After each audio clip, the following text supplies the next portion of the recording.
Earlier today, Israeli El Al flight LY971 took off from Ben Gurion Airport in Tel Aviv, heading to Abu Dhabi in the United Arab Emirates. On board this flight was Jared Kushner, the son-in-law and advisor to President Donald J. Trump, as well as an American delegation. But far more importantly, for the purposes of this YouTube, there was also quite a high-ranking Israeli delegation heading to the Emirates too. Why? Because the United Arab Emirates and Israel are now friends. They are soon to establish diplomatic relations. Any boycott laws directed at Israel have already been repealed. And to top it all, LY971, the flight number of the El Al airline taking the delegations to the Emirates, 971, is the international dialing code or the STD for the United Arab Emirates. And incidentally, the flight that brings the delegation back to Israel in a couple of days' time will carry the flight number LY972, which, you guessed it, is the international dialing code or the STD for Israel. So on all counts, relations are hunky-dory already, even though the signatures haven't yet been appended to the documents that establish the diplomatic relations. That probably will happen sometime in September or October of this year, way before the 3rd of November presidential elections in the USA. So welcome to Intuitive Reactions, the MENA and Gulf regions number 13. An important flight, yes. An important departure for the histories of the United Arab Emirates and Israel, yes. But also important histories for the Prime Minister of Israel, for the Palestinians, but far more also for the region as a whole. Let me share a few words with you. Let me start with the Prime Minister of Israel. Now, I've intimated already in previous intuitive reactions on YouTube or in written form that the Prime Minister of Israel now is in a gloriously satisfied mood, at least on this subject, because he can now claim that he is the Prime Minister who managed not only to establish diplomatic relations officially with the first Gulf Arab country, that this is a country that has had no wars with Israel, that shares no land borders with Israel, but more importantly, he will then point out, particularly if and when we have another round of parliamentary elections in Israel, that he managed to demolish, to checkmate, to remove this psychological indissociable link that has existed for so long, that in order for Arab countries to establish diplomatic relations with Israel, the Palestinian situation should be resolved first. That is no longer a factor, or as potent a factor as it was before. And in fact, the land for peace formula has now been replaced by what many observers and pundits have called the peace for peace formula. No wonder that on the cockpit of the El Al flight at Ben Gurion Airport, taking the delegations to the Emirates, were the words emblazoned just near where you can see the pilot: peace, salam, shalom. So in a sense, Prime Minister Netanyahu, who incidentally is still facing huge problems in his own country, problems to do with coronavirus, problems to do with the economy, the dissatisfaction amongst his own right-wing electorate, and the fact that there are protests still happening in front of his office and his residence. But all that apart, he actually achieved something which is a first, let's admit it, for Israel, the establishment in the next few weeks of diplomatic relations with the UAE, and the further hope, with the very not so subtle help of the Americans, of having other diplomatic relations with other countries as well. Of course, people are still talking. I spoke right at the beginning when the news broke. I talked about Bahrain, I talked about Oman, and I talked about Sudan. And now, of course, everybody is saying the big prize is Saudi Arabia. And the fact that the El Al flight that is now airborne and going from Israel to the UAE is going through Saudi airspace, that permission has been granted by the Saudi authorities, is being interpreted by some people as meaning that Saudi Arabia, or at least its crown prince, the body of the UAE crown prince, has given his tacit approval to this political and diplomatic gesture.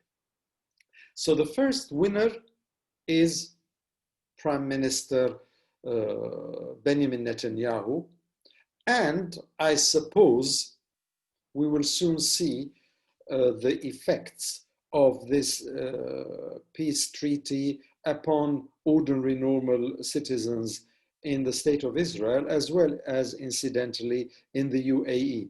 An interesting fact that I will add here, initially the delegation was also to consist of intelligence and security Israeli personnel officers to go on this first flight to the UAE. At the last minute, that was kiboshed, that was cancelled. Why? Because they wanted to keep this trip, this first trip, as one that focuses on tourism, health, IT, all the non-security issues, in order not to exacerbate the Arab street against this treaty even further, considering that many people in the Arab world, the masses, are not supportive of this gesture, of this political rapprochement, and therefore Israel and the UAE didn't want to reveal all their cards. They didn't want to reveal their hand in the first go. There is time for that in the future. And of course, when there is a winner in politics, there is usually a loser. And the losers are the Palestinians. And unfortunately, and I say unfortunately because I have fought and struggled and spoken out in favor of an independent Palestinian state next to an independent and secure Israel. And now I see that this basically has pretty much put another nail in the coffin of Palestinian hopes for self-determination. Palestinians know this, they realize this. They cannot say it as bluntly as I'm saying it, but they know it, and they have already spoken about it. Saab Ariqat has talked about it, many other people have commented on it, but one of the most intelligent and helpful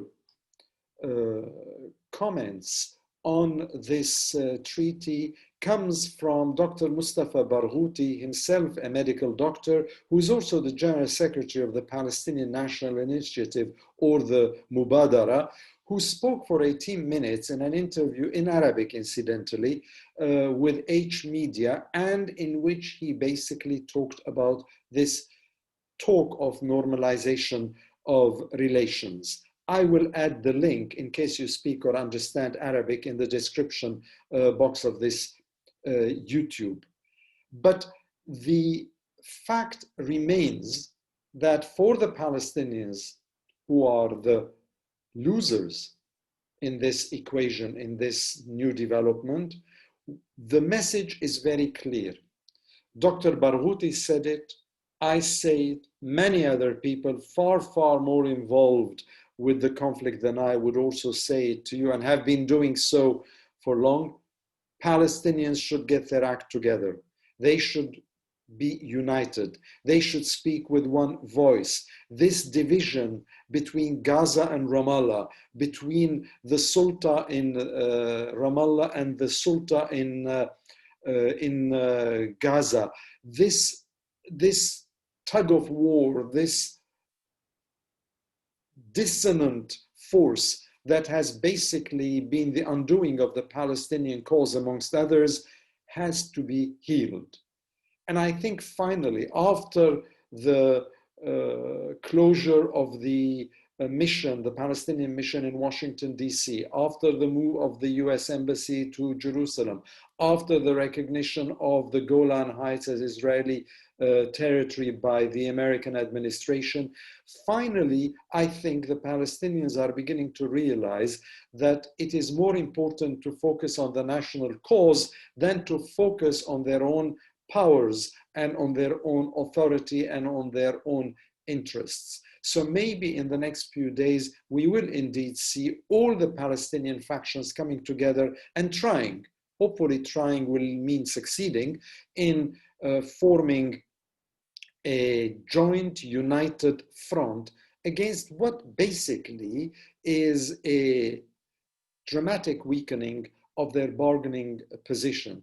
Because if other countries follow suit, and if we get into the psychology of the Palestinian situation has nothing to do with the Arab and Muslim worlds, then I think the Palestinians will be in trouble. And they are owed, they deserve, they have the right, according to international law, to get rid of the occupation and to establish their own homeland and their own state.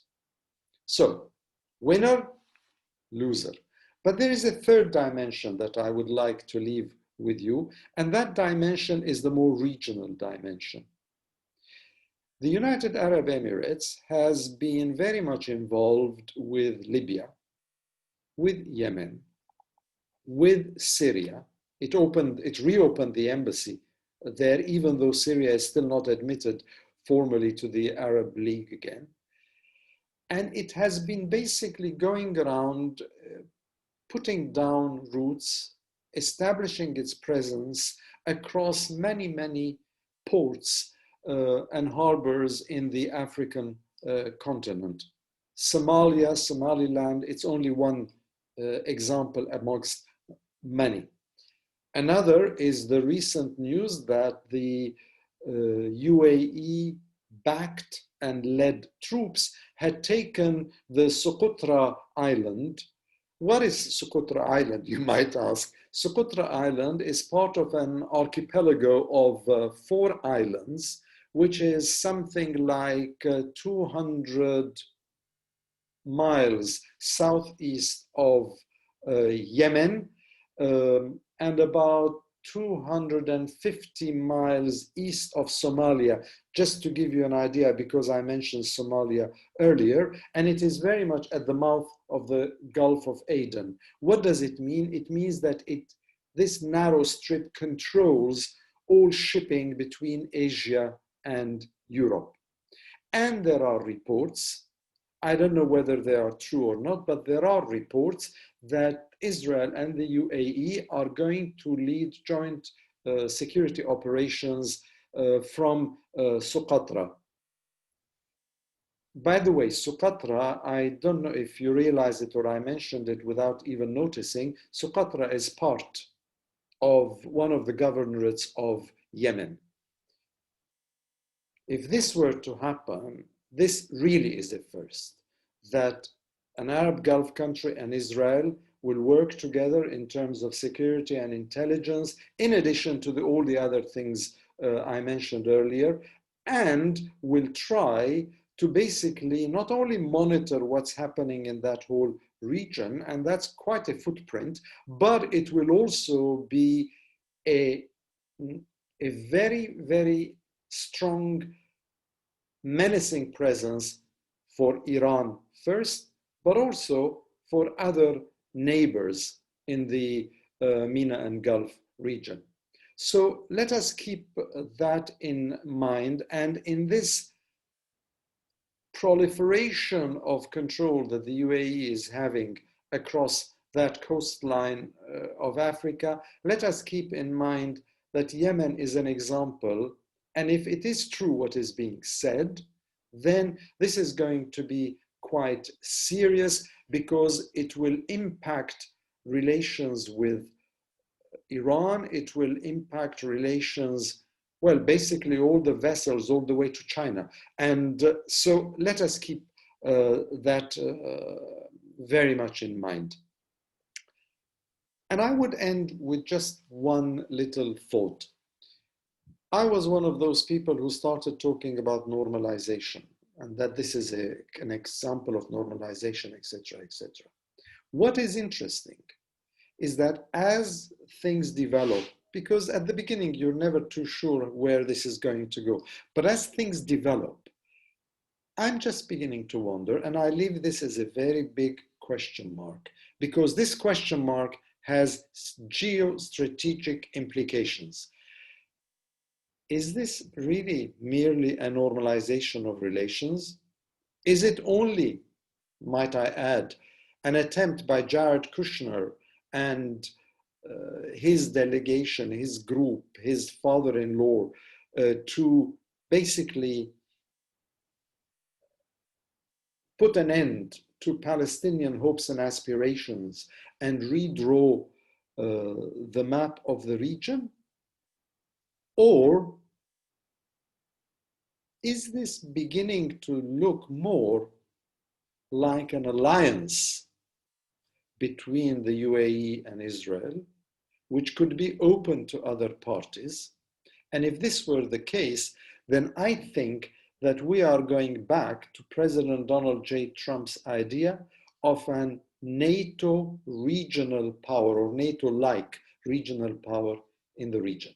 I leave this question mark open now, and I will not add the exclamation mark to it until facts become a bit clearer. In the meantime, I think enough said of this new reality in the topography, the political topography of the MENA and Gulf regions. Until my next episode, I bid you a good week.